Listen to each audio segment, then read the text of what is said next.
Kauuwi ko lang mula sa huling gabi ng pasyam para sa aking asawa nang bigla na lang marahas na inihagis ang maleta ko sa aming bakuran. Sumisigaw ng malakas ang biyenan ko sa harap ng aming mga kapitbahay. "Umalis ka! Palamunin ka lang dito!" Nang walang pagtutol, umalis ako habang hawak-hawak ang isang lihim na susi na iniabot sa akin nang yumaong si Ben bago siya pumanaw. Kakatapos lang ng huling pagdarasal ng Santo Rosario. Nag-iwan ito ng alingaunggaw na humihiwa sa puso sa sala na ngayon ay tila napakalawak at walang laman. Ang amoy ng sampagwita na humalo sa amoy ng kandila ay nanunuot pa rin. Tila ito isang walang hanggang paalala na ang kamatayan ay kararating lang sa aming tahanan. Nakaupo ako sa isang sulok, isinasandal ang nangangalay kong likod sa malamig na pader. Sa aking kandungan, si Baste, ang aming kaisa-isang anak, na 5 taong gulang, ay mahimbing na natutulog.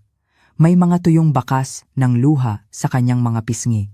Hindi pa niya lubos na nauunawaan na ang kanyang Papa Ben, ang aking pinakamamahal na asawa, ay hindi na kailanman babalik para dalhan siya ng laruan o buhatin siya na parang eroplano. 3 araw pa lang, 3 araw mula nang agawin ng malagim na aksidente si Ben mula sa amin. Pula pa ang lupa sa kanyang puntod, basa ng ulan na bumubuhos tuwing hapon, na para bang ang langit ay nakikidalamhati rin. Namamaga ang aking mga mata, paos ang aking boses, at ang aking kaluluwa ay tila kalahating patay na kasama niyang inilibing. Ngunit, tila ang pighati na iyon ay para sa akin lamang.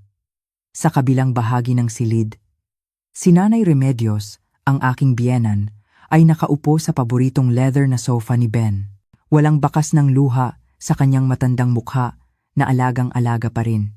Mula noong araw ng libing, umiyak nga siya, ngunit parang tuyo ang kanyang mga luha, walang damdaming nararamdaman. Sa ngayon, ang kanyang mga mata ay matalim na nililibot ang buong sala, na para bang kinakalkula ang halaga ng bawat bagay doon. Mula sa malaking flat-screen TV, sa aparador na puno ng kristal, hanggang sa set ng hapagkainan na gawa sa Nara. Sa tabi niya, si Stella, ang aking hipag, ay abala sa kanyang cellphone. Ang kanyang mga daliri ay maliksing sumasayaw sa screen. Paminsan-minsan ay may munting ngiti sa kanyang mga labi, na agad ding nawawala kapag may napansing nakikiramay na nagpapaalam. Mula kanina, mas abala siya sa pag-reply sa chat kaysa sa pagtulong na ligpitin ang mga baso ng tubig ng mga bisita. "Eliana." Binasag ni Nanay Remy ang katahimikan matapos makalabas ng gate ang huling bisita. Ang tono niya ay patag, malamig, walang bahid ng init na inaasahan mula sa isang lola na nawalan din ng anak. Tumingala ako, pilit na pinipigilan ang hikbi na malapit ng kumawala. "Opo, Nay, wala na ang mga bisita. Gisingin mo si Baste. Doon mo na lang patulugin sa kwarto sa likod. May mahalaga akong sasabihin sa'yo." Kumabog ng hindi maganda ang puso ko. "Hayaan na po muna natin si Baste dito, Nay. Kawawa naman kung gigisingin. Kalalalim lang ng tulog niya. At saka, gabi na po, hindi po ba pwedeng bukas na lang pag-usapan? Masakit po talaga ang ulo ko." Umismid ng malakas si Stella, inilapag ang kanyang cellphone sa mesa na may malakas na kalabog. "Hay nako, wag ka ngang maarte, Eliana. Lahat tayo pagod, lahat tayo nagluluksa. Pero kailangang magpatuloy ang buhay. Kakausapin ka ni Nanay tungkol sa kinabukasan. Para din to sa kabutihan mo. Para sa kabutihan ko." Ang pangungusap na iyon ay parang napaka-plastic mula sa bibig ni Stella, na sa loob ng 5 taon ng aming pagsasama ni Ben ay hindi kailanman naging mabait sa akin. Hirap man, inayos ko ang posisyon ng ulo ni Baste sa una ng sofa at tumayo ako para harapin sila. Nanginginig ang aking mga binti, hindi lang dahil sa pagod, kundi dahil sa masamang kutob na unti-unting gumagapang sa aking lalamunan. "Ano po iyon, Nay?" tanong ko ng mahina. Tinitigan ako ni Nanay Remedios mula ulo hanggang paa. Isang tingin na laging nagpaparamdam sa akin na ako'y maliit, nasaan ang susi ng aparador sa master's bedroom. Natigilan ako. "Susi po ng aparador? Para saan po? Ang laman lang po noon ay mga damit ni Ben at mga papeles niya sa trabaho. Huwag kang magkunwaring tanga, Eliana." Matalas na sabat ni Nanay Remedios. Tumayo siya, dahan-dahan siyang lumapit sa akin. Ang kanyang dominanteng aura ay napakalakas. Si Ben ay anak ko, ang kaisa-isa kong anak na lalaki. Habang nabubuhay siya, siguradong nagtago siya ng mahahalagang dokumento doon. OR, CR ng sasakyan, mga time deposit, alahas, at ang pinakamahalaga, ang titulo ng bahay na to. Nanikip ang aking dibdib. 3 araw pa lang mula nang mamatay si Ben at tinatanong na nila ang titulo ng bahay. Bago pa man matapos gawin ang lapida ni Ben. Inay, nanginginig ang boses ko sa pinaghalong galit at lungkot. Wala pa pong 1 linggong namatay si Ben. Bakit niyo na po tinatanong ang mga ari-arian? Hindi ko pa po nasisilip ang kahit ano. Nagluluksa pa po ako. Kaya nga dahil kararating lang ng kamatayan, dapat agad na ma-secure. Sigaw ni Nanay Remedios, na nagpagalaw kay Baste sa kanyang pagkakatulog. Sinulyapan ni Nanay Remedios ang kanyang apo bago muling tumingin sa akin nang nanlilisik ang mga mata. Asawa ka lang, tagalabas ka. Kung may mangyari sa mga ari-arian ng anak ko, sino ang mananagot? Ang tunay na pamilya ang may karapatang mag-secure niyan. Hindi po tagalabas ang asawa. Nay, pagtutol ko. Sa pagkakataong ito, naglakas loob akong salubungin ang kanyang mga mata. Ako, si Eliana, ang legal na asawa ni Ben. Ina ng anak ni Ben. Sa batas at sa mata ng Diyos, may karapatan kami ni Baste. Tumawa ng mapakla si Stella. Ang kanyang tawa ay matinis at masakit sa tainga. Karapatan? Tumingin ka nga sa salamin, Eliana. Pinakasalan ka ni Ben noong wala kang kahit ano. Ang bahay na to, ang sasakyan, lahat yan pinaghirapan ng kapatid ko. Nakisakay ka lang sa buhay at nagpakasarap sa mga biyaya. Ngayong wala na si Ben, tama lang na bumalik ang mga ari-arian niya sa nanay niya na nagpalaki sa kanya mula pagkabata. Sumikip ang dibdib ko. Hindi pa gumagaling ang sakit ng pagkawala ng asawa. Ngayon ay dinagdagan pa ng masasakit na salita mula sa pamilya na dapat sana'y aking sandalan. Hindi ko ibibigay ang susi ngayong gabi. Mariin kong sabi. Kahit na nanginginig ang aking mga kamay na nakakuyom. Pakiusap. Igalang niyo ang pagluluksa para kay Ben. Namula ang mukha ni Nanay Remedios. Tumigas ang kanyang panga. Lumapit siya. Napakalapit na naamoy ko ang matapang niyang pabango. Itinuro niya ang aking mukha gamit ang kanyang hintuturo na may makapal na gintong singsing. Alam kong balak mong itago ang titulo para maibenta mo ng palihim, diba? Bukas ng umaga, babalik kami ni Stella. Kung hindi mo ibibigay ng maayos ang susi, huwag mo kaming sisisihin kung ipasira namin ang pinto ng kwartong yan. Ang bahay na to, ginawa gamit ang pera ng anak ko, kaya bahay ko rin to. Nang hindi na naghintay ng sagot, sumenya si Nanay Remedios kay Stella. Tara na Stella, nasusuka ako sa mukha ng babaeng to na nagpapanggap na santa. Umalis silang dalawa, iniwan akong tulala sa sala. Ang hangin ng gabi ay pumasok. Dala ang lamig na tumatagos sa buto. Ngunit ang lamig na iyon ay walang-wala kumpara sa kirot sa aking puso. Tumingin ako kay Baste na mahimbing pa ring natutulog. Tama ang kutob ko. Hindi ito simpleng pagbisita ng pakikiramay. Ito ay isang deklarasyon ng giyera at napagtanto ko. Ang tunay na bagyo ay nagsisimula pa lamang. Hindi ko namalayan, napatingin ang aking mga mata sa isang maliit na drawer sa ilalim ng mesa ng TV. Doon nakasuksok ang isang duplicate na susi ng master's bedroom na walang ibang nakakaalam kundi kami lang ni Ben. Ano ba talaga ang hinahanap nila? Kasakiman lang ba o may iba pang lihim na itinago si Ben doon? Biglang nag-vibrate ang cellphone ko. Isang text message mula sa unknown number. Maikli lang ang laman, ngunit sapat na para manindig ang aking mga balahibo. Mag-ingat ka sa biyenan mo, Ate Eliana. Bago pumanaw si Kuya Ben, naikwento niya na pinipilit siya ng nanay niya na ilipat sa pangalan nito ang titulo ng bahay. Halos mabitawan ko ang cellphone. Sino ang nag-text nito? 7 araw. Katatapos lang ng misa at dasalan. Ang bahay na kanina'y maingay sa mga panalangin ay unti-unti nang tumatahimik. Isa-isang nagpaalam ang mga kapitbahay, kinakamayan ako na may mga tingin ng awa na sa katagalan ay parang pahirap na. Umuwi sila sa kanilang mga tahanan, sa yakap ng kani-kanilang asawa. Samantalang ako, naiwan dito, Bihag ng pigating hindi pa rin humuhupa. Kakasara ko lang ng pinto at gate nang makarinig ako ng malalakas na yab. Hindi ito mga yabag ng isang taong paalis na. Nay? Ate Stella? Hindi pa po kayo umuuwi? Nag-aalangan kong tanong nang makita ko silang dalawa na nakatayo sa harap mismo ng pinto ng aming kwarto ni Ben. Ang kwartong iyon na 7 araw ko nang sinadyang ilak dahil hindi ko pa kayang amuyin ang naiwang pabango ni Ben sa mga unan nang hindi humahagulgol. Lumingon si Nanay Remedios.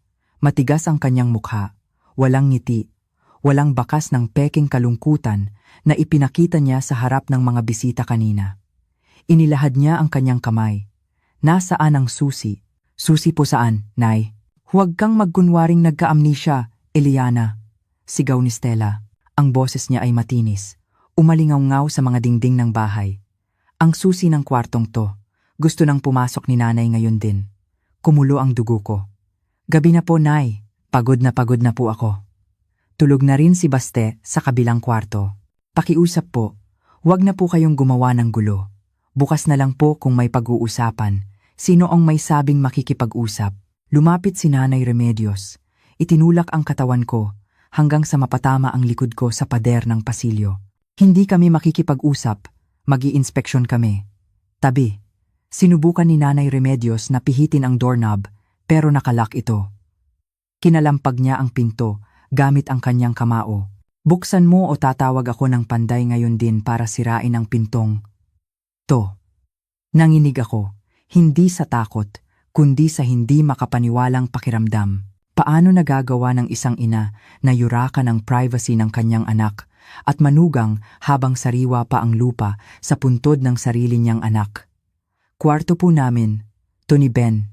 Nay, may mga personal kaming gamit. Wala po kayong karapatang pumasok ng basta-basta. Sinubukan kong iharang ang aking mga braso para hadlangan si Nanay Remedios. Si Stella, na kanina pa nakatayo sa likod ng kanyang ina, ay biglang sumugod. Sa isang marahas na galaw, malakas niya akong itinulak sa balikat. Ang nanghihina kong katawan dahil sa halos 1 linggong walang ganang kumain ay natumba sa gilid, muntik nang tumama sa isang plorerang porselana sa sulok. Umayos ka nga, Eliana, sigaw ni Stella. Patay na si Ben.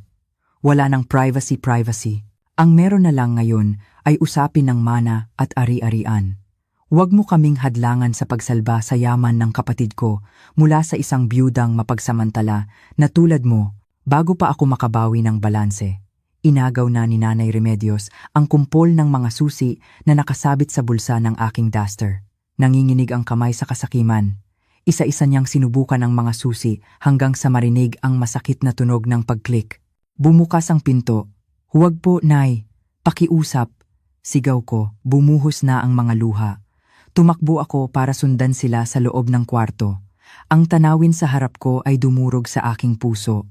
Ang kwartong iyon, ang aming sagradong lugar kung saan kami ni Ben, ay nagsama sa loob ng 5 taon.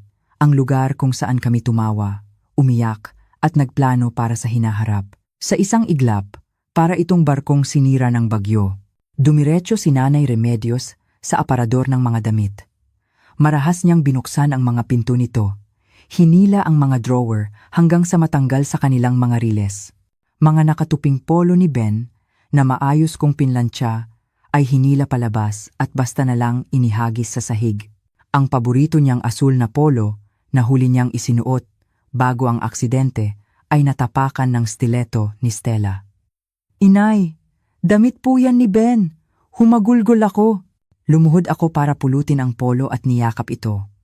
Nandoon pa ang amoy niya. Amoy ng lalaki na may kaunting halong tabako na kanyang katangian. Pakiusap. Huwag niyo pong tapakan. Diyos ko, Nay, anak niyo siya. Manahimik ka. Walang pakialam si Nanay Remedios. Patuloy niyang hinalughog ang laman ng aparador. Ang kahon ng mga relo ay pilit na binuksan. Ang laman ay ibinuhos sa kama. Nasaan? Nasaan niya itinago ang berdeng folder niya? Laging itinatago ni Ben ang mga dokumento ng lupa sa berdeng folder. Hindi nagpahuli si Stella sa kalupitan. Binuksan niya ang mga drawer ng aking vanity table. Ang mga bote ng pabango at makeup ay marahas niyang iwinaksi hanggang sa may ilan na nahulog at nabasag, nagkalat ng matapang na amoy na humalo sa tensyon sa silid. Hinalughog niya ang mga nakatuping hijab at maging ang aking mga damit panloob nang walang anumang hiya. "Wala dito, Nay," inis na sigaw ni Stella. "Siguradong itinaguna ni Eliana." "Wala akong itinatago," sigaw ko sa gitna ng pag-iyak. Ni hindi ko pa nabubuksan ang aparador na to mula nang mawala si Ben. Lumingon si Nanay Remedios. Humihingal siya. Ang kanyang mga mata ay ligaw na nilibot ang buong silid, hanggang sa huminto ang kanyang tingin sa isang maliit na bakal na kaha de yero, safe, na nakabaon sa ilalim ng aparador. Doon itinatago ni Ben ang aming emergency cash at ilang mahahalagang papeles. Nagningning sa kasakiman ang mga mata ni Nanay Remedios. "Ayan, buksan mo yan." Itinuro niya ang safe at saka ako tinitigan ng matalim. "Buksan mo, Eliana. Ngayon din. Hindi ko po alam ang code." "Nay, pagsisinungaling ko." Itinuro sa akin ni Ben ang code noon birthday ni Baste. Pero hinding-hindi ko hahayaang mahawakan iyon ng kanilang mga sakim na kamay. Sinungaling. Hinablot ni Nanay Remedios ang dulo ng aking hijab. Hinila ang aking mukha para tumingin sa kanya.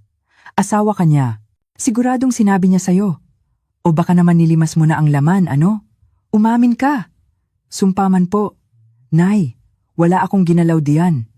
Biglang lumuhod si Stella sa harap ng safe. Inilabas niya ang kanyang cellphone, binuksan ang notes sa isang chat application. "Subukan mo birthday ni Ben, Mali. Anniversary niyo?" "Mali. Checks." Umismid si Stella. Sandali siyang natahimik. "Subukan mo birthday ni Baste. 05, 10, 20. Tumigil sa pagtibok ang puso ko.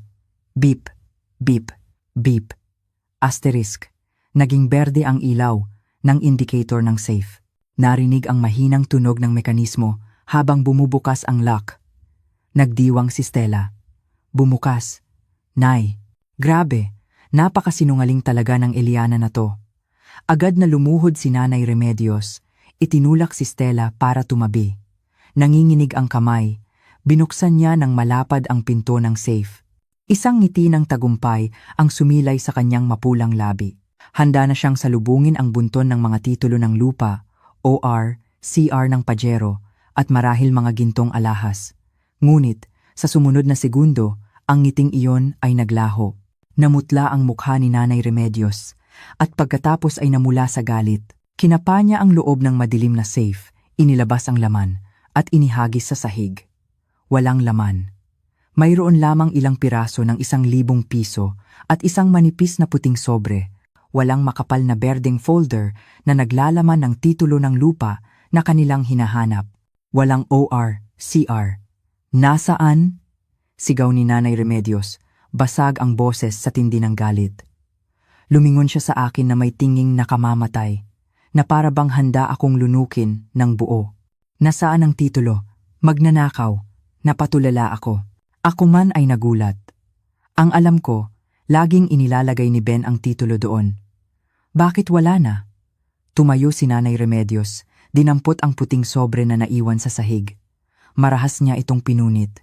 Sa loob, mayroon lamang isang piraso ng papel na may sulat kamay ni Ben at isang maliit na susi na kulay pilak. Binasa ni Nanay Remedios ang papel. Nanlaki ang kanyang mga mata at kinuyumos niya ang papel. "Walang hiya," bulong niya. Tinitigan niya ako ng may galit na hindi ko pa nakikita dati. "Ikaw! Siguradong ikaw ang nag-udyok kay Ben na gawin to, di ba? Ikaw ang nagsabi sa kanya na ilipat lahat. Ano pong ibig niyong sabihin, Nay? Wala po akong alam. Huwag kang magpanggap na inosente." Inihagis ni Nanay Remedios ang kinuyumos na papel sa aking mukha. Bumagsak ito sa aking kandungan. Nanginginig ang kamay. Pinulot ko ito at binasa. Ang malinis na sulat kamay ni Ben ay naroon. "Para sa mahal kong asawa. Kung binabasa mo to, ibig sabihin wala na ako. Itago mong mabuti ang susing ito. Huwag mong hahayaang mapunta sa kamay ng iba, lalo na kay nanay. Ito ang susi sa kinabukasan ninyo ni Baste. Umikot ang aking mundo." Pinaghandaan ito ni Ben. "Lumayas ka," biglang sigaw ni Nanay Remedios. hinihingal. Kung hindi mo makita ang titulo ngayong gabi, umalis ka sa bahay na. To ngayon din, ang bahay na to ay pag-aari ng anak ko. Ibig sabihin, pag-aari ko. Wala kang karapatan kahit isang hakbang dito. Ang papel na may huling mensahe ni Ben ay mahigpit kong hinawakan, na para bang dito nakasalalay ang aking buhay. Kumakaripas ang puso ko, kasabay ng humihingal na paghinga ni Nanay Remedios dahil sa galit. Ibigay mo sa akin ang papel na, yan, utos ni Nanay Remedios. Inilahad ang kamay sa harap ng aking mukha, litaw ang mga ugat sa kanyang leeg. Tanda na ubos na ang kanyang pasensya. Umiling ako ng mahina, ngunit matapang ang aking tingin. Hindi po. Ito ay habilin ni Ben para sa akin. Wala po kayong karapatan. Sumasagot ka na sa matanda. Sumugod si Stella, balak agawin ang papel. Ngunit umatras ako, dinampot ang maliit na gunting sa vanity table at itinutok ito bilang depensa. Hindi para saktan sila, kundi para protektahan ang kaisa-isang naiwan ng aking asawa. Huwag niyo akong pilitin, sigaw ko, paus ang boses. Umalis kayo sa kwarto namin. Napaatras si Stella, sandaling namutla bago bumalik ang kanyang mapanuyang ekspresyon. Wow, Nay. Tingnan mo, ang paborito mong manugang, marunong nang gumamit ng armas. Baliw na babae, kaya pala namatay agad si Ben. Siguradong na-stress sa asawang tulad mo. Ang mga salitang iyon ay parang mainit na sampal. Muling bumuhos ang aking mga luha, ngunit hindi ko ibinaba ang gunting. Si Nanay Remedios naman ay mahinang tumawa. Isang tawang tuyo at nakakatakot. Sumenyas siya kay Stella na umatras. Hayaan mo siya, Stella. Walang halaga sa batas ang basurang papel na yan. Ang kailangan natin ay katibayan ng pagmamay-ari. Dahan-dahang naglakad si Nanay Remedios, paikot sa kwartong parang binagyo. Sinipa niya ang passbook ni Ben na nakakalat sa sahig. Pinulot niya ang isang lumang asul na folder na nasa ilalim ng tumpok ng mga damit. Ang folder na kanina'y inihagis ni Stella dahil inakalang walang kwenta. Binuksan ni Nanay Remedios ang folder. Nanliit ang kanyang mga mata habang binabasa ang laman. Isang tusong ngiti ang unti-unting sumilay sa kanyang mga labi. Heto na! Bulong ni Nanay Remedios na puno ng tagumpay. Ipinaharap niya sa akin ang folder. Tingnan mo to, Eliana. Basahin mo ng sarili mong mga mata. Iyon ay isang photocopy ng deed of sale kasulatan ng bilihin ng lot kung saan nakatayo ang bahay. Tingnan mo ang petsa. Turo ni Nanay Remedios sa petsa sa kanang itaas na sulok. April 12, 2018. Naaalala mo ba kung kailan kayo ikinasal? Natahimik ako, hindi makapagsalita. Ikinasal kami noong Oktubre-1018. Ang lupang to. Diniinan ni Nanay Remedios ang bawat salita na may halong pang-aasar. Binili ni Ben 6 na buwan bago kanya pakasalan. Anong ibig sabihin nun? Ito ay exclusive property. Sariling yaman ni Ben. Hindi conjugal property. Hindi ninyo pinagsamahan. Pero, Nay, sabat ko, nanginginig ang boses. Ang lupa nga po binili bago kami ikasal, pero ang bahay, ang building na to, pinatayo namin ng magkasama pagkatapos naming ikasal. Nag-ambag po ako mula sa ipon ko noong nagtatrabaho pa ako sa bangko. Tumulong akong magbayad sa mga trabahador. Ako ang bumili ng mga tiles niyan. Ambag? Umismid si Nanay Remedios. Magkano lang ba ang sahod mo noon? Sapat lang sigurong pambili ng kurtina at basahan. Ang natitirang 90%, pera ng anak ko. Pera ni Ben. Hindi po totoo yan, Nay.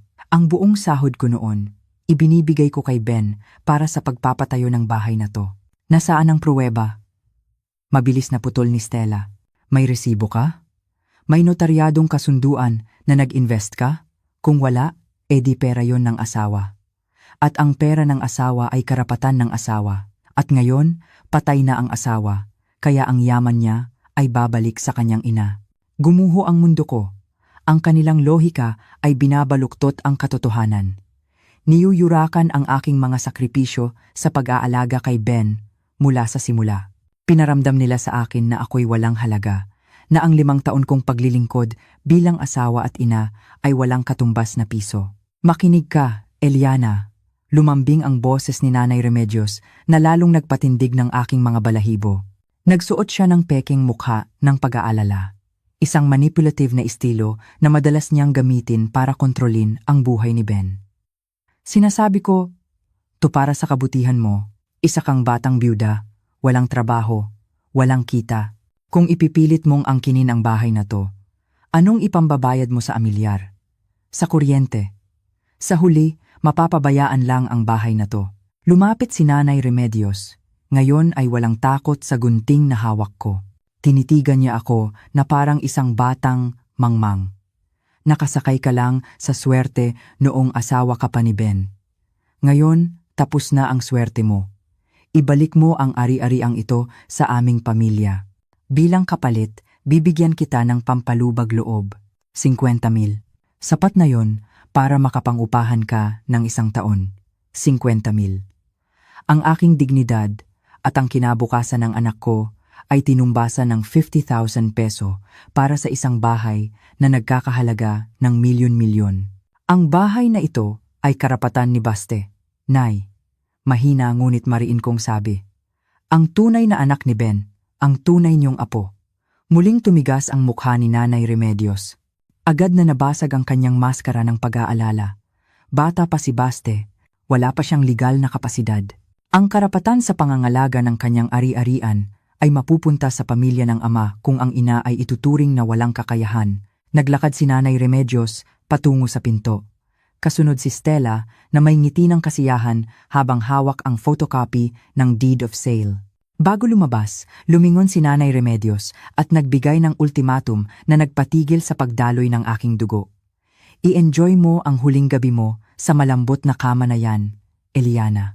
Bukas ng umaga, babalik ako dala ang locksmith para palitan lahat ng susi ng bahay na to.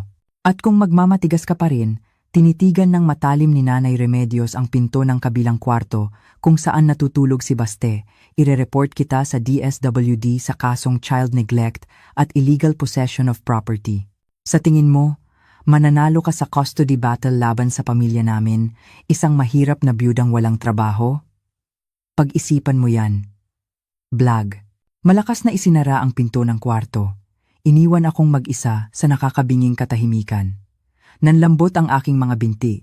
Napaupo ako sa sahig sa gitna ng mga nagkalat na damit ni Ben. Niyakap ko ang aking mga tuhod, umiiyak ng walang tunog. Totoo ang banta nila. Hindi lang nila gustong kunin ang bahay, target din nila ang kaisa-isang dahilan ng aking pagkabuhay, si Baste. Sa gitna ng aking kawalan ng pag-asa, naalala ko ang maliit na susing pilak na nakita ko kasama ng sulat ni Ben. Anong susi ito? Kakaiba ang hugis. Hindi susi ng pinto, hindi rin susi ng padlock.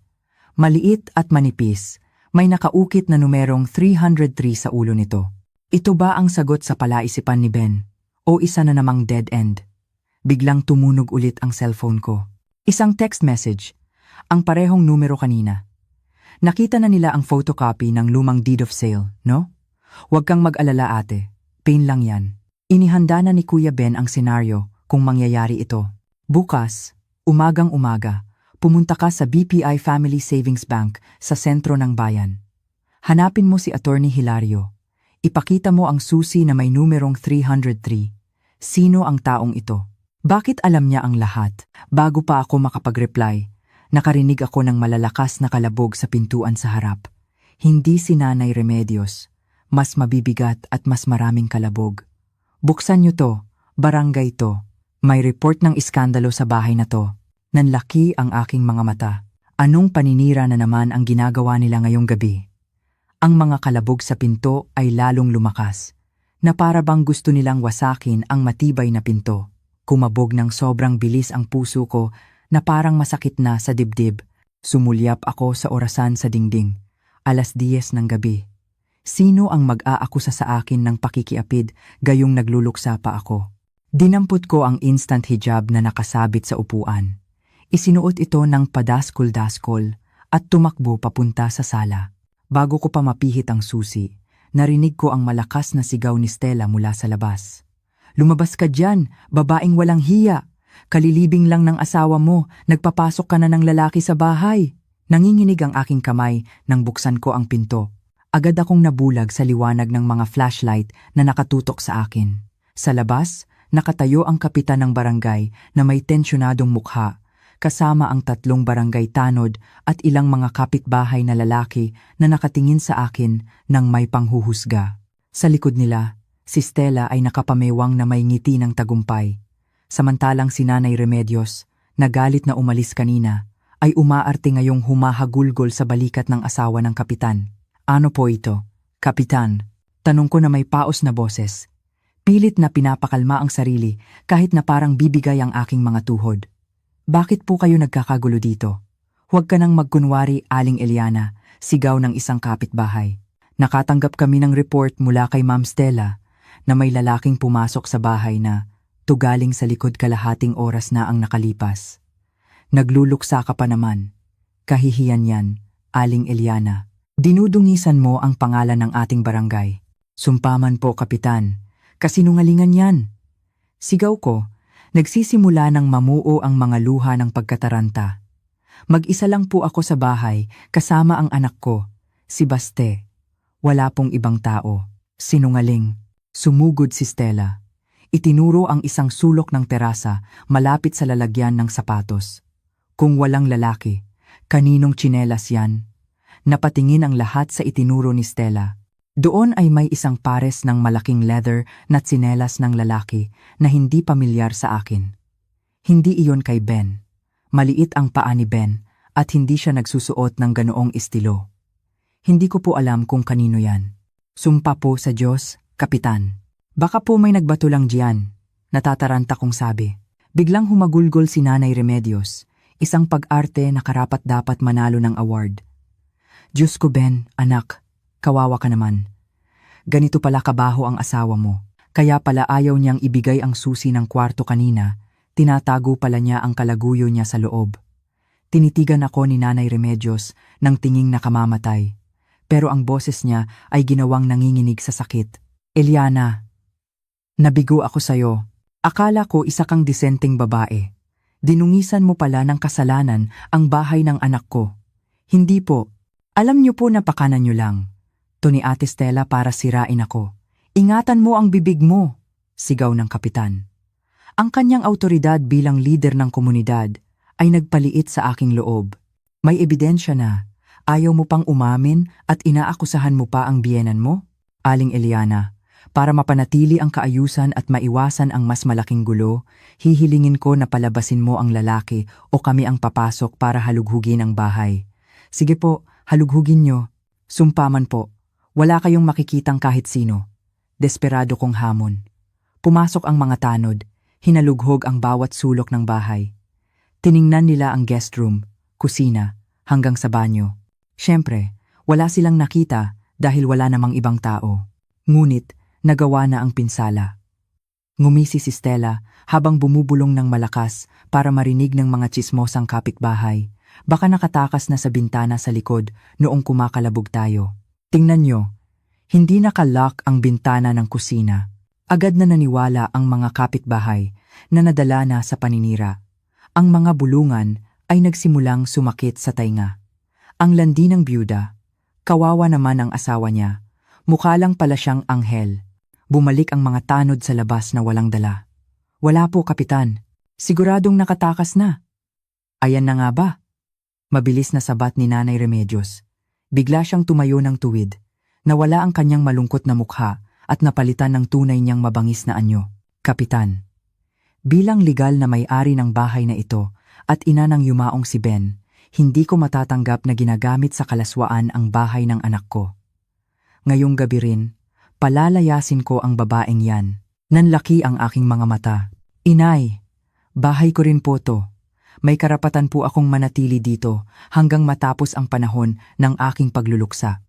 Wala ka ng karapatan dahil sa kalaswaan mo, sigaw ni Nanay Remedios. Pumasok siya sa loob, dumiretso sa aking kwarto na bukas na ang pinto. Narinig ko ang tunog ng mga bagay na ibinabato. Pagkaraan ng ilang sandali, lumabas si Nanay Remedios habang hinihila ang aking malaking maleta. Binuksan niya ito, at marahas na isinilid ang aking mga damit. Hindi pa nasiyahan, Kinuha niya ang tumpok ng mga damit ni Baste mula sa basket at inihagis sa labas, sa paanan mismo ng kapitan. "Umalis ka! Dalhin mo na rin yung anak mo sa labas." Anak po ni Ben si Baste. "Nay." Humagulgol ako. Tumakbo ako para pulutin ang mga damit ni Baste na nagkalat sa maruming sahig. Wala akong pakialam. Kung ang ina ay malandi, sino ang makakasiguro na anak yan ni Ben? Dagdag pa ni Stella. Nag-alinlangan ang kapitan sa nakikitang karahasan, ngunit hindi siya nangahas na makialam sa mainit na away pamilya. "Aling Eliana, siguro mas mabuti kung umalis ka muna ngayong gabi. Hindi maganda ang sitwasyon. Kapag kalmado na ang lahat, saka nyo na pag-usapan." Pinalayas talaga ako na parang isang pusang may galis. Tumakbo ako sa kwarto ni Baste. Nagising ang anak ko, nakaupo sa kama na may malalaking matang takot na takot dahil sa ingay sa labas. "Mama, bakit po maingay?" Mahina niyang tanong. Hindi ko siya masagot. Umiiyak, dinampot ko ang jacket ni Baste, mabilis na isinuot sa kanya. "Mamamasyal lang tayo saglit." "Anak, halika, sama ka kay mama." Kinarga ko si Baste, sinunggaban ang aking handbag na naglalaman ng wallet, mahahalagang dokumento, kasama na ang mahiwagang susi at ang sulat ni Ben na itinago ko na sa loob ng bulsa nito. Iyon lang ang yaman na naisalba ko. Paglabas ko ng pinto, habang karga si Baste at hinihila ang maleta, si Nanay Remedios ay nakatayo sa pintuan na parang bantay ng impyerno. "Huwag na huwag ka nang babalik dito," bulong niya. "Simula bukas, papalitan na ang mga susi at huwag kang umasang makakakuha ka ng kahit isang kusing mula sa yaman ng anak ko." Tinitigan ko ng maigi ang mukha ng aking biyenan. Itinatak ko sa isip ko ang bawat guhit ng galit sa kanyang mukha. Itinatak ko ang mukha ni Stella na may ngiti ng kasiyahan sa likod niya. Itinatak ko ang mga mukha ng mga kapitbahay na nakatingin sa akin ng may pandidiri. "Tandaan niyo po ang araw na to, Nay." Mahina ngunit matalas kong sabi. "Saksi ang langit at lupa. Hinding-hindi ko makakalimutan ang ginawa niyo sa akin ngayong gabi. Darating ang araw, kayo naman ang luluhod sa paanan ko." "Twe," dumura si Nanay Remedios sa lupa, malapit sa aking sapatos. Tumalikod ako. Naglakad sa gitna ng mga taong nagbigay daan. Walang tumulong sa akin sa pagbuhat ng maleta. Walang nagtanong kung saan ako pupunta sa gitna ng gabi kasama ang isang maliit na bata. Malakas na isinara ang gate sa likuran ko. Ang tunog ng bakal ay parang martilyo ng hukom na naghatol sa aking kapalaran. Madilim ang gabi, malakas ang hangin, dala ang ambon na nagsimula ng bumuhos. Nakatayo ako sa gilid ng kalsada ng subdivision na tahimik, nanginginig sa ginaw. Isinandal ni Baste ang kanyang ulo sa aking balikat. Nagsimula ng umiyak dahil sa panginginig ng aking katawan. "Mama, saan po tayo matutulog?" Inosenteng tanong ni Baste. Ang tanong na iyon ay sumira sa natitira kong katatagan. Wala akong pamilya sa syudad na ito. Ang mga magulang ko sa probinsya ay matagal nang pumanaw. Ang pera ko sa ATM ay sapat lang marahil para sa isang linggo. Kinapa ko ang aking cellphone. May isang text message ulit mula sa misteryosong numero. "Huwag kang susuko. Pumunta ka sa Jasmine Apartel sa may Merpati Street. Room 303. Kapares niyan ang susi mo. Bayad na yan ni Kuya Ben para sa 1 taon bilang ligtas na kanlungan." Tinitigan ko ang susing pilak sa aking kamay. Ang numerong 303 ay kumikinang sa ilaw ng poste. "Ben, alam mo bang magiging ganito kalunos-lunos ang aming sinapit, kaya naghanda ka ng isang taguan?" Gamit ang natitirang lakas, pumara ako ng taxi. Lumakas na ang ulan. Hinuhugasan ang mga bakas ng aking paa mula sa bahay na minsan kong itinuring na langit, ngunit ngayon ay naging impyerno. Ang room 303 ay hindi isang marangyang hotel room, pero hindi rin ito isang maruming kwarto gaya ng inakala ko. Ito ay isang silid sa isang malinis at tahimik na 2 palapag na apartment na nakatago sa isang eskinita na napapalibutan ng mga puno ng mangga. Inupahan pala ito ni Ben hindi lang para sa 1 taon, kundi binayaran niya ng buo para sa 2 taon sa ilalim ng pangalan ng isang malayong pinsan para hindi matunton. Dito kami nanatili sa loob ng 2 linggo, na parang mga dagang nagtatago mula sa mga maninila. Tinitigan ko si Baste na hindi mapakali sa kanyang pagtulog sa isang foam mattress na hindi kasing lambot ng aming kama sa bahay. Pinagpapawisan siya ng malamig. Mula noong gabi ng pagpapalayas, madalas lagnatin si Baste at nananaginip na tinatawag ang kanyang ama. Ang trauma na makita ang kanyang inang kinaladkad at sinisigawan ay malinaw na nag-iwan ng malalim na sugat sa kanyang murang isipan. "Papa, uwi na," bulong ni Baste sa kanyang pagtulog. Sinong ina ang hindi madudurog ang puso? Hinaplos ko ang kanyang buhok, pinipigilan ang sarili kong mga luha. Paubos na ang gamot na pampababa ng lagnat. Ganoon din ang pera sa aking wallet. Ang 50,000 pesos na pampalubag loob na ipinangako ni Nanay Remedios ay siyempre isang kasinungalingan lamang. Pinalayas ako sa bahay na iyon nang walang ni isang kusing. Bukod sa perang panggastos na natira sa wallet at kaunting ipon sa ATM, na patuloy na nababawasan para sa pagkain at diaper ni Baste. Sumulyap ako sa aking cellphone na nakapatong sa maliit na mesa. May kaunting lamat na ang screen dahil nahulog noong tumatakbo kami noong gabing iyon. Nag-aalangan, binuksan ko ang social media. Alam kong sinasaktan ko lang ang sarili ko, pero pinilit ako ng kuryosidad. Aktibo ang social media account ni Stella. Isang pulang bilog sa kanyang profile picture ang nagsasabing may bago siyang story. Nanginginig ang kamay ko nang pindutin ko ito. Video 1. Si Stella ay nagse-selfie video sa sala ng bahay ko. Ang bahay na itinayo namin ni Ben. Ang pader na dating kulay cream na paborito ni Ben ay pinalitan ng isang masakit sa matang kulay orange. New vibes, buwisit alis. Bagong ambiyanse para swertehin. Sulat ni Stella sa caption. Kumpleto pa ng nag-aapoy na sticker. Video 2. Nakatutok ang kamera sa harapan ng bahay. May tumpok ng mga lumang gamit na sinusunog. Napigil ko ang aking hininga nang makilala ko ang mga bagay na nilalamon ng apoy. Iyon ang sofa kung saan ko pinapasuso si Baste noong sanggol pa siya. Iyon ang bookshelf kung saan itinatago ni Ben ang kanyang koleksyon ng mga nobela. Narinig ko ang boses ni Nanay Remedios sa background, tumatawa habang naguutos sa isang trabahador. "Sunugin lahat ng pangit diyan, Manong. Huwag magtira ng basura." Video 3. Ito ang pinakamasakit. Nakatutok ang kamera sa isang malaking dilaw na tarpaulin na ikinabit sa itim na gate ng aming bahay. Ang nakasulat dito ay malinaw na para bang iniinsulto ang aking kawalan ng magawa. "For rush sale. House and lot. Direct buyers only. Contact Remedios numero ng telepono." Nabitawan ko ang aking cellphone. Nahulog ito sa kama. Ginagawa talaga nila. Ibinenta nila ang aming mga alaala. Ibinenta nila ang pinagpaguran ni Ben. Ibinenta nila ang kinabukasan ni Baste. At ginawa nila ito ng may kagalakan, na para bang nagbebenta lang ng basura at hindi ng mana ng sarili nilang anak at apo. Isang matinding galit ang gumapang mula sa aking sikmura. Umakyat ito sa aking lalamunan, na nagtulak sa akin na sumigaw ng pagkalakas-lakas. Pero hindi ko magawa. Wala akong kapangyarihan. Isa lang akong biyudang pinalayas, pinagbintangang nakiapid, at walang perang pambayad sa isang magaling na abogado. "Mama," isang mahinang boses ang tumawag sa akin. Agad kong pinunasan ang aking mga luha at lumingon. Nagising na si Baste. Malungkot ang kanyang mga mata. "Mama, gusto ko na pong umuwi sa bahay ni Papa. Mainit po dito. Gusto ko pong laruin yung mga kotse ko." Niyakap ko ng mahigpit ang kanyang maliit na mainit na katawan. "Konting tiis lang. Anak." "Ha? Dito muna tayo maglalaro. Yung mga kotse mo, pinapaayos pa." Isa na namang kasinungalingan. Malamang, ang mga laruang iyon ay abo na sa bakuran ng aming bahay.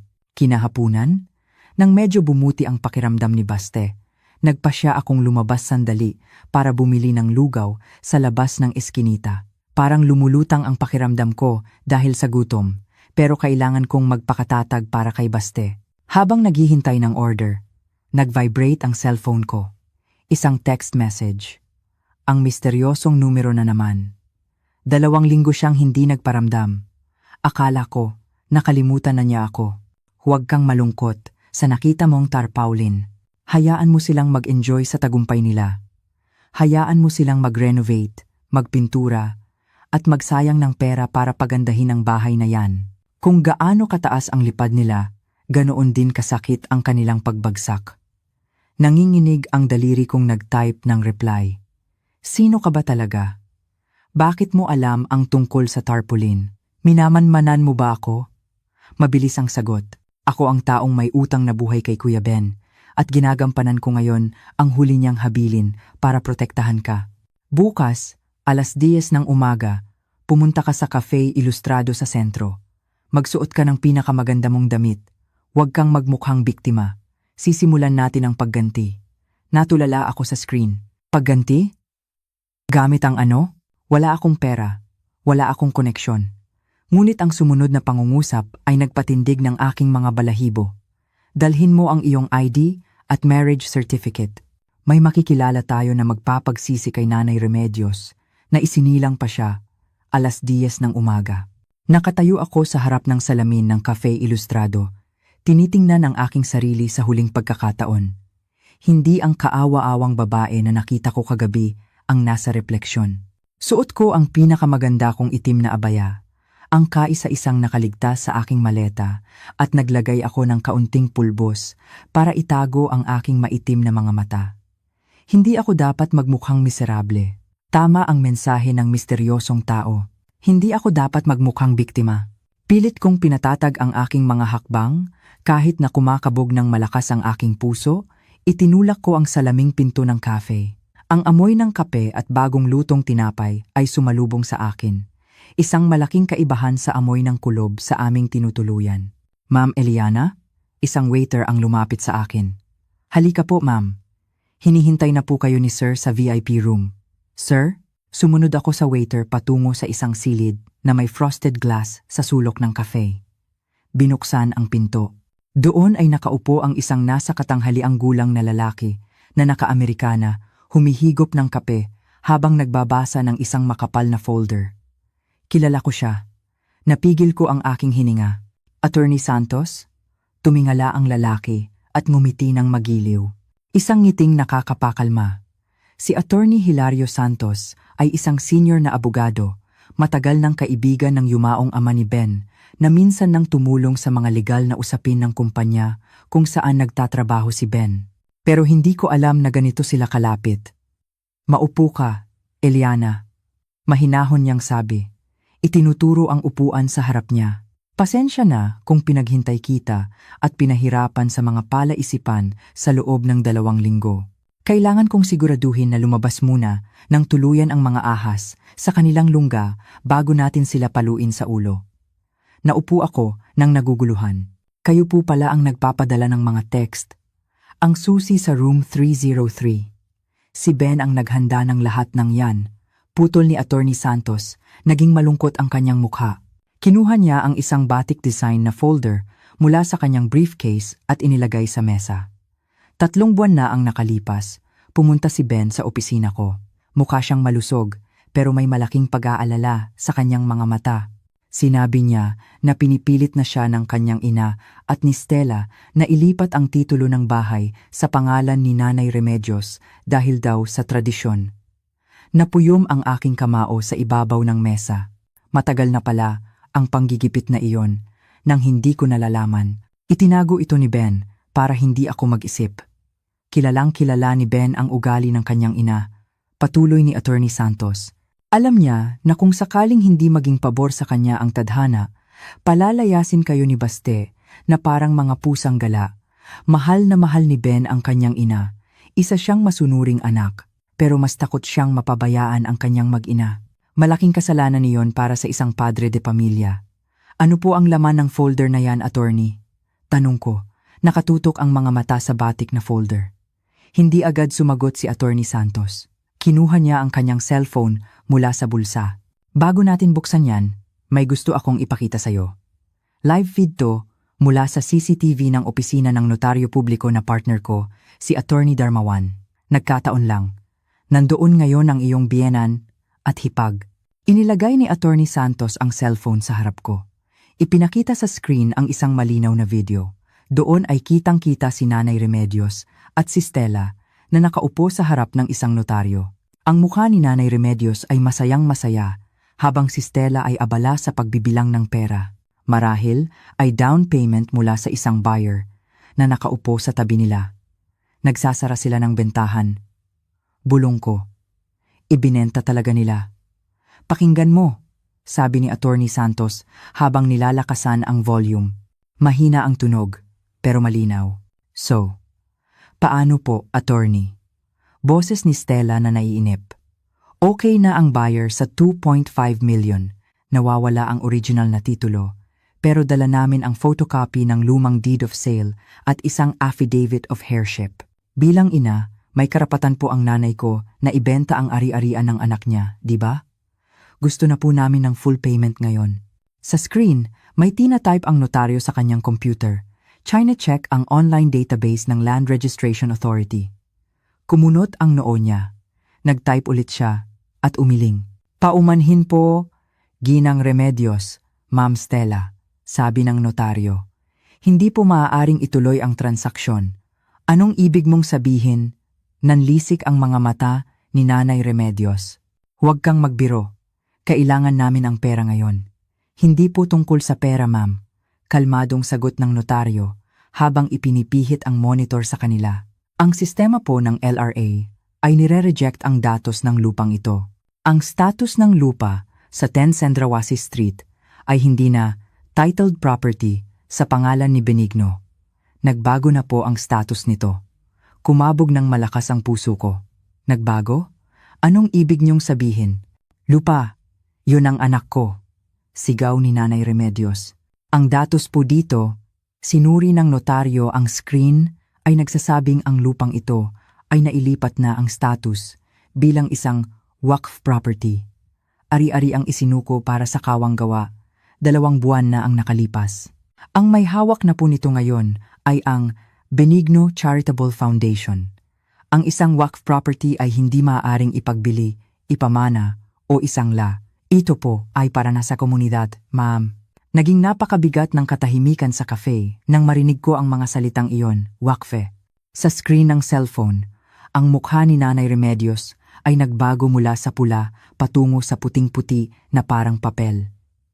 Nakanganga siya pero walang boses na lumalabas. Hinablot ni Stella ang mouse. Sinusubukang tingnan ang screen. Imposible. Gawa-gawa lang to ni Eliana.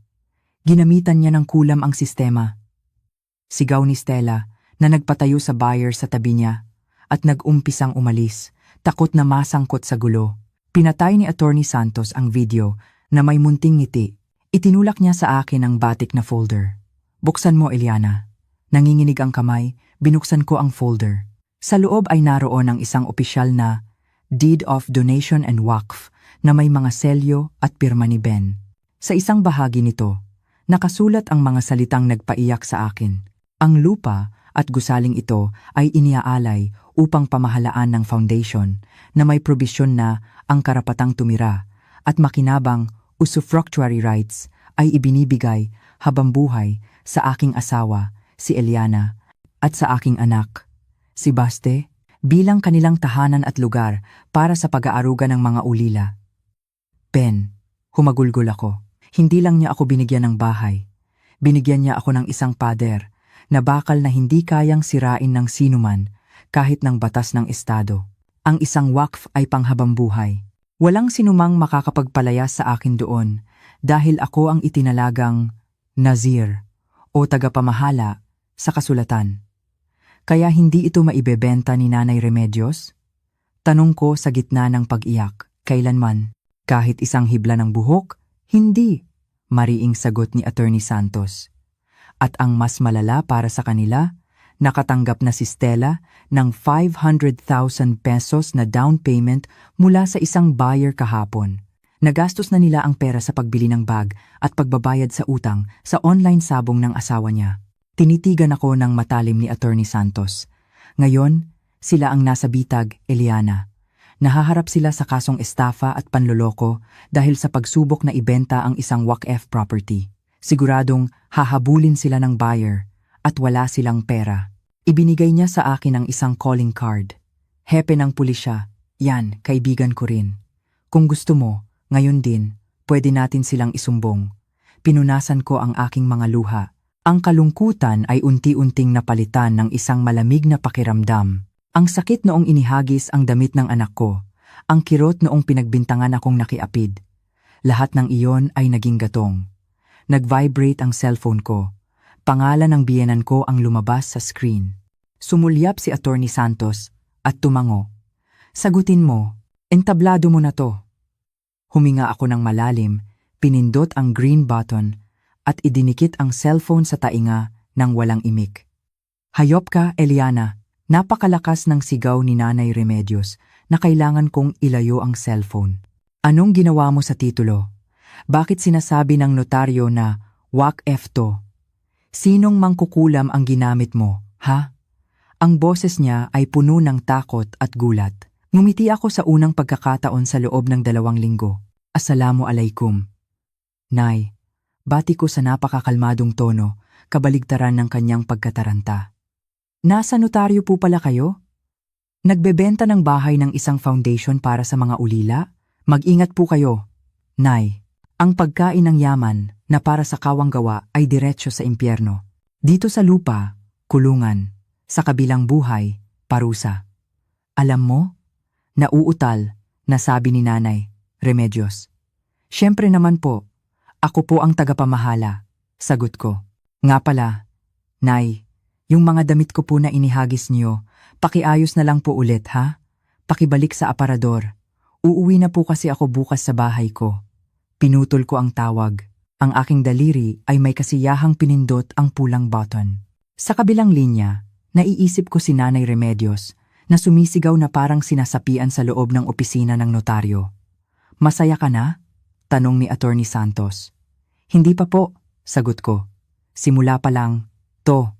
Hindi pa nila nararanasan ang mapalayas sa gitna ng gabi habang umuulan. Tumango si Attorney Hilario. Tandaan mo, Eliana, ang kalaban na nasa sulok ang pinakadelikado. Alam na nilang hindi maibebenta ang bahay. Nawalan sila ng milyon-milyon. Pero ang mas malaki nilang problema ay yung P100,000 na down payment na kinuha ni Stella sa isang loan shark na nagpanggap na buyer. Ubus na ang pera at hindi pasensyoso ang taong yon. Ngayong hapon ang deadline. Kung walang titulo, doble ang bayad. Natahimik ako. Henyo talaga si Ben. Hindi lang niya prinotektahan ang aming ari-arian, hinayaan niyang ang kasakiman ng sarili niyang pamilya ang maging bitag nila. Ano po ang susunod na plano? Hindi ko plano. Pagtatama ni Attorney Santos. Entablado mo to. Bilang tagapamahala ng foundation, may karapatan kang sakupin ang bahay anumang oras. May kapangyarihan kang palayasin ang sinumang hindi dapat nandoon.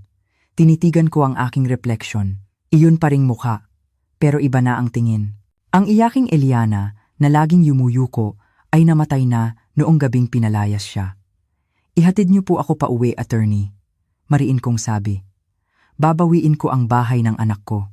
Huminto ang itim na sasakyan ni Attorney Santos sa tapat ng gate ng bahay ko, ang bahay ng Benigno Charitable Foundation. Magulo ang itsura. Ang dilaw na tarpaulin ay punit na. Nagkalat pa rin ang mga sinunog na gamit. Nagsimulang sumilip ang mga kapitbahay. Pero ngayon, hindi ako yumuko. Naglakad ako ng tuwid.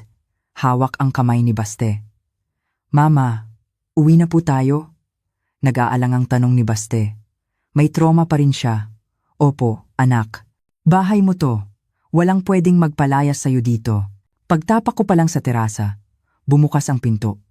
Lumabas si Stella na gusot ang mukha, maga ang mata. Nang makita ako, nagbago ang itsura niya. Hindi galit, kundi pagmamakaawa. Eliana, salamat sa Diyos. Nandito ka na. Tumakbo si Stella. Akmang yayakapin ako. Umatras ako, tinabig ang kanyang kamay. Huwag mo akong hawakan. Natigilan si Stella.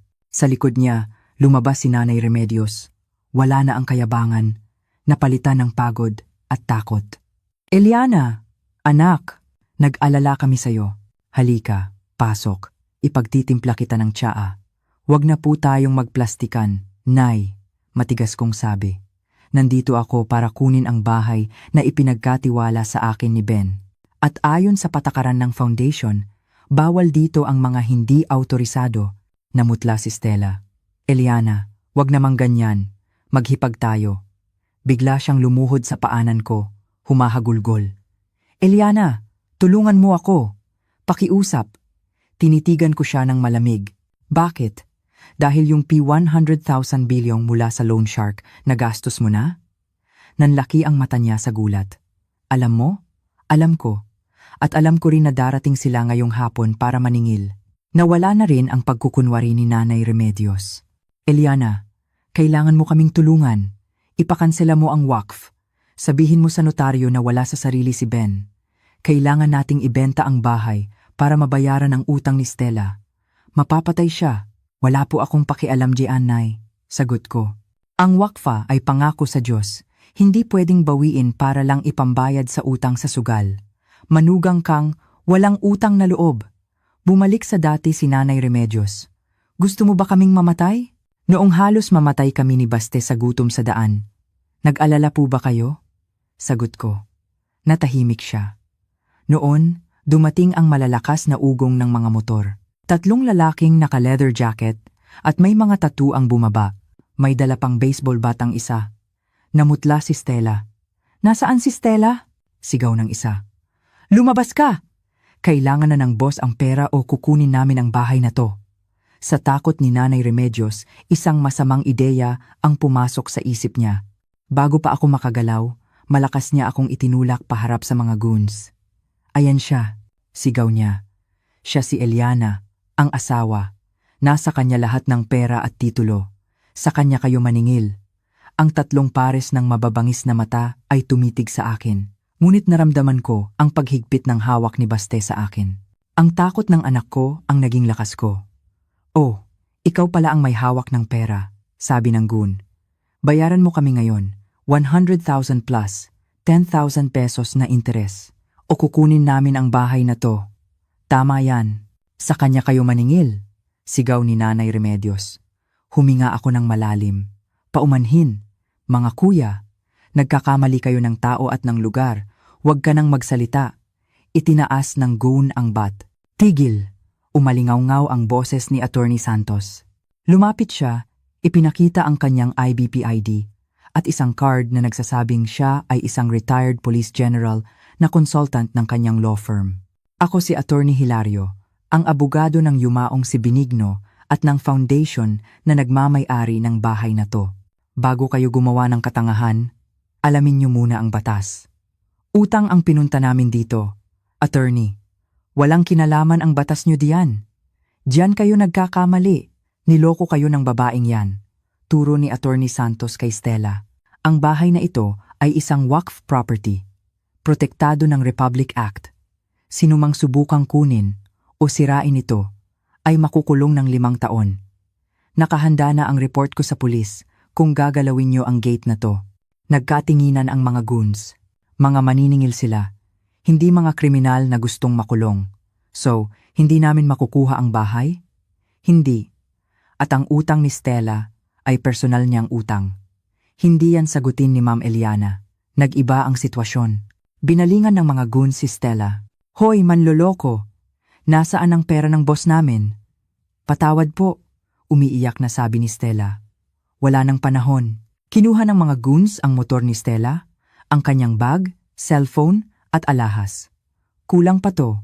May 2 araw ka para bayaran ang natitira. Kung hindi, ang kidney mo ang ibebenta namin. Humagulgol si Nanay Remedios. Lumuhod sa aking paanan. Eliana, tulungan mo kami.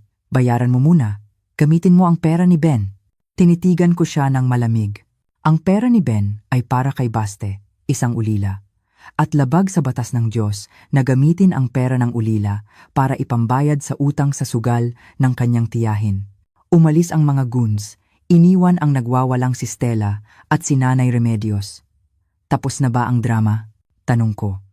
Naglakad ako papasok ng bahay, humabol sila. Sandali, sabi ko. Bahay ito ng foundation. Ako ang tagapamahala.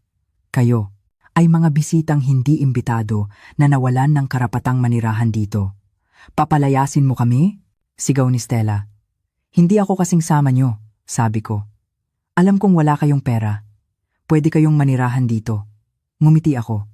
Pero bilang mga katulong, kayo ang magiging tagalinis. Ang tirahan nyo ay ang kwarto ng katulong sa likod. Ang trabaho nyo ay maglinis ng bahay bago dumating ang mga ampon mula sa orphanage sa susunod na linggo. Namula sa galit si Nanay Remedios. Walang hiya ka. Biyenan mo ako. Nasa inyo ang desisyon, sabi ko. Matulog sa kwarto ng katulong na may libreng pagkain o matulog sa labas at hintayin ang pagbabalik ng mga goons. Nakita ko ang pagbagsak ng kanyang balikat. Talo siya. Huwag mong ilak ang pinto. Mahina niyang sabi. Binuksan ko ang pinto. Dumaan kayo sa gilid. Huwag niyong tapakan ang sala. Kalilinis ko lang. Habang naglalakad sila ng nakayuko, tumunog ang cellphone ko. Isang text, may kalakip na litrato ng puntod ni Ben. Mula sa tagapag-alaga ng sementeryo. Ma'am Eliana, may kahina-hinalang tao pong naghukay malapit sa puntod ni Sir Ben. Noong sinita ko, tumakbo at iniwan tong balutan. Ang sumunod na litrato ay isang puting tela na may lamang lupa mula sa puntod, mga karayom, at ang litrato kong tinusok-tusok. Nanindig ang aking balahibo. Nabigo sa pisikal na atake, lumipat sila sa kulam. Isang linggo ang lumipas, nagkaroon ng grand launching at basbas ang Benigno Charitable Foundation. Ang buong bakuran ay puno ng mga bisita at mga bulaklak. Nakatayo ako sa entablado, nagsasalita. Sa isang sulok, nakikita ko si Nanay Remedios at Stella, nakasuot ng uniporme ng katulong, nagsisilbi sa mga bisita. Ang kanilang mga mukha ay puno ng kahihiyan. Habang nagpapatuloy ang programa, may napansin akong kakaiba. Nagbubulungan si Stella at Nanay Remedios. May hawak na maliit na bote si Stella. May binabalak sila. Sinabihan ko si Attorney Santos na agad namang kumilos. Lumabas si Stella mula sa kusina. May dalang tray na may 3 baso ng orange juice. Inilapag niya ang pinakamalaking baso sa harap ko. Para po sa inyo, Ma'am Eliana, nanginginig niyang sabi. Salamat. Kalmado kong sagot. Tinitigan ko ang baso at tinitigan ko siya. Bakit? Natatakot ka? Kinuha ko ang baso. Itinaas ko ito para makita ng lahat. Mga Ginoo at ginang. Bago po tayo magpatuloy, may espesyal na palabas po mula sa aking hipag. Ate Stella, pakiusap. Inumin mo to para ipakita ang iyong katapatan. Namutla si Stella. Para sa'yo yan. Kung orange juice lang to, bakit ka natatakot? O baka may halo itong sikretong sangkap mula sa balutan ng tela na ibinaon niyo sa puntod ni Ben kahapon? Nagkagulo ang mga tao. Paninira yan, sigaw ni Nanay Remedios. I-play ang video. Utos ko. Sa malaking screen, ipinakita ang CCTV footage mula sa kusina kanina lang. Malinaw na nakita ng lahat si Stella na nagbubuhos ng itim na pulbos sa baso ng juice habang si Nanay Remedios ay nagbabantay. Astagfirullah, sigaw ng imam. Gumuho ang mundo ni na Stella. Hindi ko ideya yan, sigaw niya. Itinuturo ang kanyang ina. Siya ang nag-utos sa akin. Sinabi niya na kapag nabaliw o namatay si Eliana, makukuha natin ang custody ni Baste at ang yaman. Manahimik ka, anak na walang utang na loob, sinampal ni Nanay Remedios si Stella. Tama na, sigaw ni Attorney Santos. Isang patrol car ng pulis ang pumasok sa bakuran, kasama ang tagapag-alaga ng sementeryo. May report kami ng paninira ng libingan at attempted murder. Habang pinupusasan si Stella, biglang nanigas si Nanay Remedios. Ang kanyang mukha ay namutla, tumabingi ang bibig, at bumagsak siya sa sahig. Na-stroke. Ang karma ay hindi naghintay. Dumating ito agad-agad. 1 taon ang lumipas. Ang bahay ay naging isang masayang tahanan para sa 20 batang ulila. Ako na ang namamahala ng foundation. Si Stella ay nakulong ng 8 taon. Ang sindikato ng Loan Shark ay nabuwag ng mga pulis. At si Nanay Remedios, nasa isang silid sa likod, paralisado. Inaalagaan ko siya, araw-araw. Hindi dahil sa pagmamahal, kundi dahil ito ang aking tungkulin. Walang salitang lumalabas sa kanyang bibig, pero sa kanyang mga mata, nakikita ko ang walang hanggang pagsisisi. Umiiyak siya tuwing sinusubuan ko siya, marahil naaalala ang lahat ng kanyang kasamaan. Ito ang kanyang kulungan, ang sarili niyang katawan. Sa labas, si Baste, na ngayon ay 6 na taong gulang na, ay masayang naglalaro kasama ang kanyang mga bagong kapatid. "Mama!" sigaw niya, yumayakap sa akin. Isang magarang sasakyan ang huminto. Bumaba si Attorney Santos kasama ang isang binatang donasyon na madalas dumalaw sa foundation. Ngumiti ako, isang ngiti ng kapayapaan. Ang susi ng room 303 ay nasa isang frame na ngayon, paalala na sa pinakamadilim na panahon, laging may tulong na darating. Ang paghihiganti ay nabayaran na, hindi ng dugo, kundi ng kaligayahang hindi na nila maaagaw muli. "Halika, Baste, salubungin natin ang mga bisita," sabi ko. Magkahawak kamay kaming humakbang pasulong, patungo sa isang bagong bukas. Ang pinto ng impyerno ay nagsara na, at ang pinto ng langit dito sa lupa ay malawak nang nakabukas. At dito nagtatapos ang paglalakbay ni Eliana. Maraming salamat sa inyong pagsubaybay at matiyagang pagsama sa kanyang kuwento mula sa pinakamadilim na gabi ng kanyang buhay hanggang sa pagsikat ng isang panibagong umaga. Habang isinasara natin ang aklat na ito, nais kong magtanong, nasaan ka man ngayon? Nasa bahay ka ba nakapiling ang iyong pamilya? Nagpapahinga pagkatapos ng mahabang araw sa trabaho? O marahil ay nasa ibang bansa, nangungulila sa ating bayan? Ikinagagalak kong mabasa sa mga komento kung saan man kayo sa mundo sinubaybayan ang laban ni Eliana. Ang kuwento niya ay isang paalala na ang buhay ay puno ng mga pagsubok, na kung minsan, ang mga taong inaasahan nating magiging sandalan natin ang siyang magiging dahilan ng ating pagbagsak. Ngunit ito rin ay isang patunay na para sa bawat patak ng luha, mayroong katumbas na ligaya. Para sa bawat paninira, mayroong hustisyang naghihintay. At para sa bawat inang lumalaban, ang pagmamahal para sa kanyang anak ang pinakamalakas na sandata. Nasaan man kayo ngayon, dalangin ko na kayo at ang inyong mga mahal sa buhay ay laging nasa mabuting kalagayan, ligtas at pinagpapala ng poong may kapal. Naway ang inyong mga puso ay laging mapuno ng kapayapaan, katatagan at walang hanggang pag-asa. Hanggang sa muli nating pagkikita sa susunod na kwento. Pagpalain kayo ng Diyos. Kauuwi ko lang mula sa huling